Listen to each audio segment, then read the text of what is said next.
Kripto Arşiv YouTube kanalına hepiniz hoş geldiniz arkadaşlar.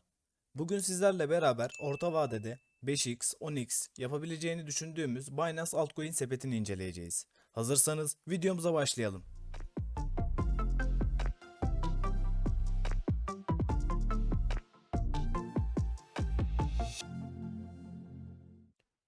Listemizin ilk sırasında yer alan coin Stacks. Stacks, merkezsiz uygulamalar ve akıllı sözleşmeler için Bitcoin'in güvenliğinden ve sermayesinden yararlanan açık kaynaklı bir blok zincir ağıdır. CoinMarketCap verilerine baktığımızda Stacks 64. sırada, maksimum arzı 1 milyar 818 milyon adet. %72'si de şu an dolaşımda. E, ATH'ına baktığımızda 2.93 dolar bandını görmüş. E, Uzun vadede baktığımızda da bir aslında yükseliş trendinde olduğunu görebiliyoruz. Daha ileride adından çok söz ettireceğini düşündüğüm bir altcoin'dir kendisi. Listemizin ikinci sırasında yer alan coin Hedera. Hedera'nın fiyat olarak şu an ben şahsen çok düşük olduğunu düşünüyorum. Hedera kendini blockchain teknolojisinin ötesine geçen bir platform olarak tanımlıyor. Bitcoin'i birinci nesil, Ethereum'u ikinci nesil, kendilerini de üçüncü nesil olarak tanımlıyorlar.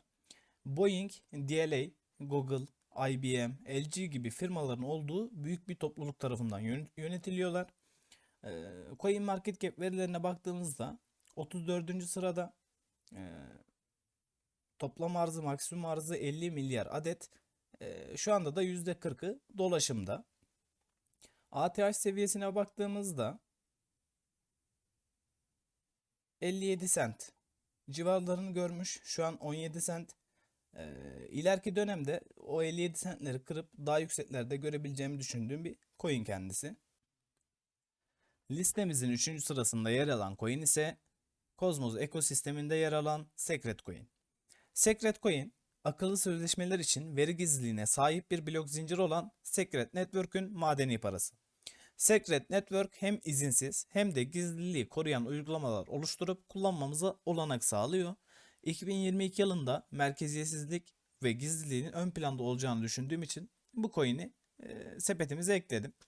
CoinMarketCap verilerine baktığımızda 98. sırada, toplam arzı ortalama 190 milyon, dolaşımda olan arz ise ortalama 163 milyon.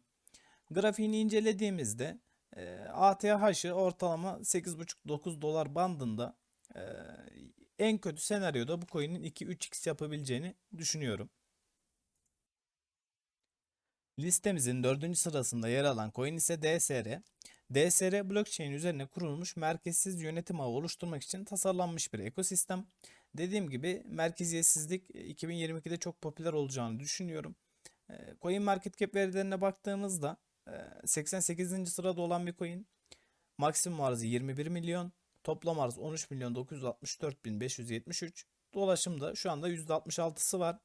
Grafiğini incelediğimizde çok yüksek değerleri görmüş, ki fiyat olarak şu an ben çok uygun olduğunu düşünüyorum. ATH'ına baktığımızda ATH'ı 250 dolar bandını görmüş. Ben tekrar aynı şekilde 250 dolar, 200-250 dolar bandını göreceğini, hatta üstüne bile çıkabileceğini düşündüğüm bir coin. Onun için bu coin'i sepetimize ekledim. Listemizin 5. sırasına geldiğimizde adını bu yıl çok duyduğumuz ve daha çok duyacağımızı düşündüğümüz bir coin. Oasis Network Rosecoin.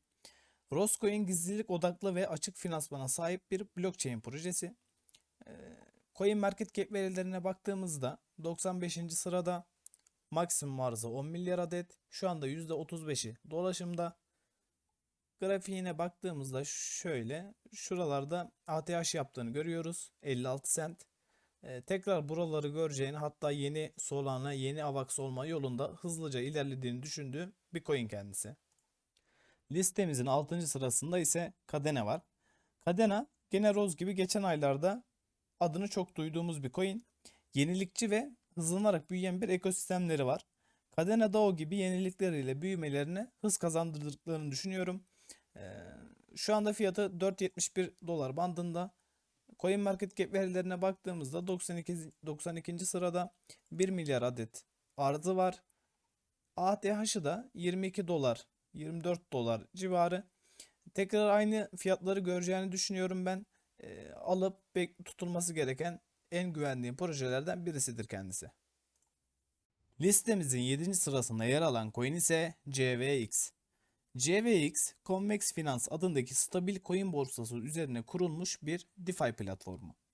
Son zamanlardaki staking platformlarına olan ilgi ve Convex Finance'ın halihazırda büyük bir kullanıcı kitlesine sahip olmasından dolayı CVX'i de sepetimize ekledim. CoinMarketCap verilerine baktığımızda CVX 63. sırada, maksimum arzı 100 milyon adet, dolaşımda da şu anda %58'i bulunmakta. Grafiğini incelediğimizde ATH'ı 53 dolar civarı.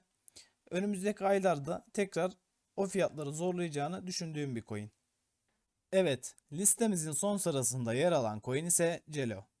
Celo, akıllı telefon kullananlar arasında kripto paranın benimsenmesini arttırmaya odaklanan bir blok zincir ekosistemidir. Celo, telefon numaralarını anahtar olarak kullanarak bankacılık erişimi olmayanlar da dahil olmak üzere milyarlarca akıllı telefon kullanıcısını kripto para birimi ile alışveriş yapmada birleştirmeyi planlıyor. Celo'nun CoinMarketCap verilerine baktığımızda 72. sırada, maksimum arzı 1 milyon adet, şu anki fiyatı ise 2.82 dolar. Grafiğini incelediğimizde inişli çıkışlı bir grafiği var. Ben şu an Celo'nun alınabilecek fiyatta olduğunu düşünüyorum. Yükselişte de en kötü senaryo da 3x 4x yaptırabileceğini düşündüğüm bir coin. Evet arkadaşlar, sepetimizin son hali bu şekilde. Kadena ve Hedera'ya 1000 liralık da ekleme yaparak totalde 10.000 liralık bir sepet oluşturduk. Aylık sepetimizin kar zarar durumunu YouTube sayfamız üzerinden gene takip edeceğiz. Siz de kendi sepetlerinizi yorumlar kısmında paylaşabilirsiniz. Söylediklerimin hiçbiri yatırım tavsiyesi olmamakla beraber kendi araştırmanızı yapmanızı tavsiye ederim. Binance'e hala üye değilseniz açıklamalar kısmındaki indirimli Binance linkimizden siz de Binance'a üye olabilirsiniz. Umarım faydalı bir video olmuştur. Diğer videoda görüşmek dileğiyle, esen kalın.